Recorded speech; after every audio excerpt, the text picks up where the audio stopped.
Bonjour à tous, c'est Nicolas Vital de trading-automatique.fr. Je vous fais cette vidéo rapide pour vous faire une démonstration et vous expliquer un peu en quoi consiste le Risk Manager de AlphaTrader 2.0. Donc voici AlphaTrader. Si vous allez dans le module Tools Risk Manager, le voici. Vous pouvez donc voir les différentes fonctionnalités du Risk Manager. Donc en quelques mots, à quoi sert ce module? Son but premier, c'est de vous protéger, de protéger votre compte d'erreurs de trading. Ça peut être des erreurs manuelles, par exemple si par erreur dans la précipitation vous rentrez une taille avec un zéro de trop, une taille de trade avec un zéro de trop, donc le Risk Manager peut filtrer ce trade. Il peut aussi vous protéger d'automates de trading qui deviennent fous et qui passent beaucoup d'ordres ou des ordres de taille trop importante ou qui débouchent sur une position trop importante. Ça, c'est, on va dire, une protection contre les erreurs. Et ensuite, il y a une protection contre les erreurs, on va dire, psychologiques des traders, en particulier des traders manuels, qui ont tendance à, lorsqu'ils se mettent à perdre de l'argent, faire n'importe quoi, ou au contraire, lorsqu'ils en gagnent trop, ils vont prendre des risques inconsidérés et finissent la journée en perte. Donc on a aussi des fonctionnalités de maîtrise de risque qui sont à destination des day traders. Donc je vais vous montrer tout ça tout de suite. Donc vous voyez, là c'est le module Risk Manager, on peut l'activer ou le désactiver. Par défaut, il n'est pas activé, donc si vous voulez l'utiliser, il suffit de cocher cette petite case là. Ensuite, si on regarde le premier module ici, nous avons Position, Order Size, Circuit Breaker. Donc en quelques mots, là vous pouvez mettre une taille d'ordre maximum, donc je peux dire que si je rends des trades d'une taille supérieure à 20, le trade va être filtré. Alors 20 chez le max ça correspond à 2 lots en fait, parce qu'on parle plutôt en mini-lot. Et une position maximale de 30.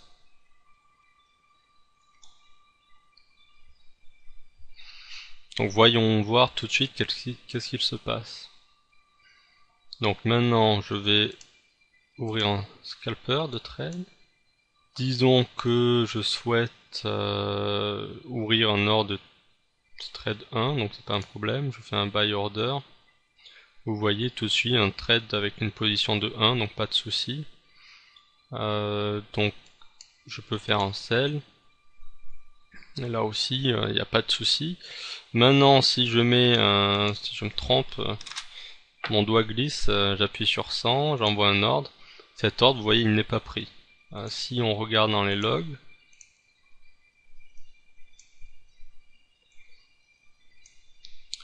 vous pouvez voir que l'ordre a été rejeté, la taille maximale était 20 et j'ai voulu passer un ordre de 100. Donc l'ordre n'a pas été pris. Ok. Maintenant, qu'est-ce qu'il se passe si je passe plusieurs ordres d'une taille 10, on va dire d'une taille 5. Hop. Donc je vais rentrer mes différents trades, un trade, deux trades. Vous pouvez voir les trades si vous voulez, vous pouvez aussi les voir dans le botter. Voilà. Donc je passe plusieurs trades. Bon, je vais revenir à l'écran de position, donc 20, 25, 30. Et là vous voyez qu'on ne peut plus prendre de trade. Je peux appuyer, il ne se passe rien. Donc si je regarde mes logs,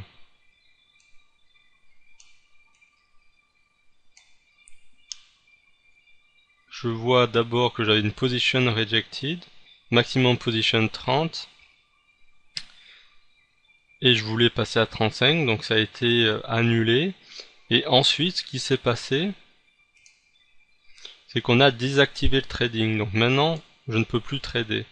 Tous les ordres sont refusés. On s'est rendu compte qu'il y avait un problème et donc tous les ordres sont refusés. Donc ce que je peux faire, tout simplement, c'est de réactiver le trading manuellement, vous voyez. Et ensuite, je peux faire un flat. Donc je clôture la position. Et là, je peux recommencer à trader sans problème. Donc voilà un exemple de fonctionnement du Risk Manager. Vous avez ensuite la possibilité de choisir une fréquence de trade maximum. Donc par exemple, au niveau du time frame, vous pouvez choisir heure, minute, seconde. Donc ça dépend de votre trading. On va mettre minute et on va dire que je bloque un maximum de 10 ordres par minute. Si je me retrouve à passer plus de 10 trades par minute, on peut considérer que c'est un algo qui a un problème. Donc on va pareil annuler, arrêter le trading. On peut mettre une exposition maximum aussi. Alors vous allez me dire quelle est la différence entre une position maximum et une exposition maximum. Donc en fait, quand on parle d'exposition, on prend en compte la position plus les ordres limite ou stop associés. C'est-à-dire que si vous avez une position de 30 lots et qu'en plus vous avez un ordre limite buy de 10 lots, donc 30 lots plus 10, ça fait une exposition totale potentielle de 40 lots. Donc vous pouvez aussi contrôler votre exposition. C'est particulièrement utile si vous avez des automates qui envoient plutôt des ordres limites et que vous voulez vérifier que l'automate ne se mette pas à faire n'importe quoi. Et donc vous allez plutôt contrôler l'exposition maximum. Il est possible ensuite de sélectionner une perte et un gain maximum par jour. Donc par exemple, on peut dire que je ne veux pas perdre plus de 1000 € par jour. Et pour un profit, alors on n'est pas obligé de mettre un profit maximal. Si vous le laissez à 0, il n'y aura pas de profit maximal. On peut dire aussi que à part si je gagne 3000 €, j'arrête de trader. Donc je résume, à partir de 1000 € de perte dans la journée, là vous voyez c'est l'equity initial, donc c'est au début de la journée, on regarde l'equity que l'on a sur le compte et on compare ensuite par rapport à l'equity actuel. Donc si je perds 1000, je vais arrêter le trading, je vais le désactiver, si je gagne 3000, je vais le désactiver. Et on a une possibilité de trailing, donc on pourrait dire ici je vais pas mettre un gain maximum, par contre je vais mettre un trailing qui considère que dès que je gagne 1000 € dans la journée, on va mettre un trailing de 500. Donc on va loquer, dès qu'on dépasse 1000 € de gain, on va loquer le gain de la journée à 500. C'est-à-dire que si je redescends, si mon equity redescend à 500 de profit, on va clôturer toutes les positions, arrêter le trading. Et par contre, si je gagne plus, donc si je passe à 1500 € de gain, on va avoir un suivi, donc au pire je gagnerai seulement 1000 €, etc., etc. C'est comme un trailing stop, à part que là on trade l'equity. Et donc ça permet aux gens qui ont du mal à se contrôler à laisser donc Alpha Trader arrêter le trading si vous avez rempli vos objectifs ou alors vos seuils de perte. Enfin, la dernière fonctionnalité dont je peux vous parler, c'est le filtrage par instrument. Donc si par exemple vous tradez seulement l'euro USD et le yen, disons, donc je rajoute ces deux currencies, ça sert à rien de autoriser le trade sur les autres currencies. Donc vous tradez que l'euro USD et le USD JPY. Donc en faisant ça, si vous commencez à trader sur d'autres monnaies, les trades vont être filtrés. Donc je vous fais la démonstration tout de suite. Là vous avez EURUSD qui était autorisé, donc je peux passer mes trades, il n'y a pas de souci. Maintenant si je vais prendre un autre scalper, et disons que je prends Euro GBP, si je passe un trade, les ordres sont refusés.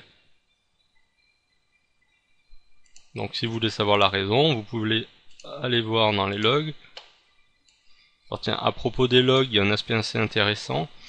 On peut filtrer, là il y en a beaucoup d'informations évidemment, mais on peut filtrer seulement ce qui nous intéresse. Donc pour le Risk Manager, ce sont des alertes. Donc je ne vais pas afficher tout ce qui est information ou erreur. Je vais afficher seulement ce qui est warning, vous voyez. Donc je vais désactiver les user action et là vous avez que les warnings et vous voyez donc les trades ont été refusés sur l'euro GBP. Ok. Voilà donc pour la démo de notre Risk Manager. c'est un outil qui me semble vraiment important et qui est mis en place d'une manière ou d'une autre dans les infrastructures de trading professionnelles. C'est assez aberrant, il me semble que cela n'existe pas sur les plateformes courantes, mais bon, la plupart des plateformes que vous trouvez à gauche à droite sont plutôt destinées à des traders particuliers, à des amateurs. Mais je pense, nous avec Trading Automatique, on a toujours essayé d'amener des outils professionnels à tout le monde, pas seulement aux institutionnels. D'ailleurs, pour terminer, je voudrais juste vous laisser réfléchir au fait que Knight Capital, qui est un des principaux market makers institutionnels, on va dire mondial sur les actions américaines entre autres, aurait pu économiser 440 millions de dollars s'il avait utilisé notre risk manager. Et ils ont passé des ordres sur toutes les actions américaines, la moitié en buy en boucle, l'autre moitié en sell en boucle pendant 45 minutes. C'est ce qui a été un vrai désastre et qui aurait pu aboutir à la destruction de la compagnie s'ils n'avaient pas été rachetés. Donc bon, c'est plus ou moins la même chose. Donc 440 millions de pertes. C'est pour ça que je vous recommande, entre autres, d'utiliser notre risk manager si vous faites du trading et du trading automatique. Merci d'avoir écouté cette vidéo, d'avoir regardé cette vidéo jusqu'au bout, et je vous dis à bientôt sur trading-automatique.fr. Au revoir.